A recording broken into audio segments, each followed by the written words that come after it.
Well, I made it all the way to 1910. Sure glad the funeral's over. Never much cared for folks fussing over me. It's good to be here with you, Lord. Sitting under the same old tree Davis and I planted on our wedding day. You and I had us some good conversations under this tree, didn't we, Lord? I must have poured out my grief to you 100 times over, sitting in this very spot. I guess I had a lot of anger.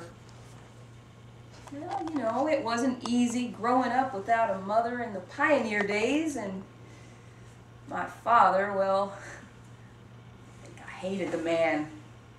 I know I didn't know him, but I just couldn't get past the fact that he left my mother when she was pregnant and didn't even have the guts to marry her. And then she died, and, well, I guess that's why I hated him. That's all settled now. Oh, look here, Lord. Got us some latecomers. The youth of Spoon River come to pay their last respects to old Lucinda Matlock. I sure don't like to see them crying over me like that, Lord. They look like they've lost hope. Have nothing to live for. I was like that too when I was a youth, wasn't I, Lord? Till I found you, Davis. I remember I was always searching for something to fill that empty thing in my heart. I was always chasing the boys. Do you remember? I went to the dances in Chandlerville and I played Snap Out in Winchester. One time, we switched partners, driving home in the moonlight of middle June. And then I found Davis. We were married, lived together 70 years, enjoying, working, and raising the 12 children,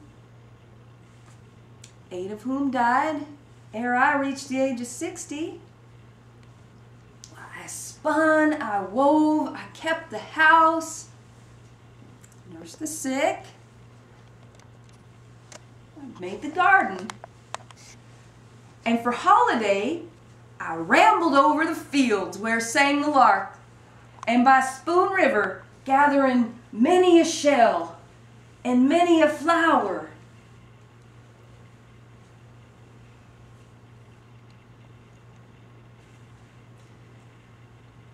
And medicinal weed. Shouting to the wooded hills and singing to the green valleys. At 96, I had lived enough. That is all. And I passed on to a sweet repose. What is this I hear? Sorrow. Weariness, anger, discontent, drooping hopes, degenerate sons and daughters. Life is too strong for you. It takes life to love life.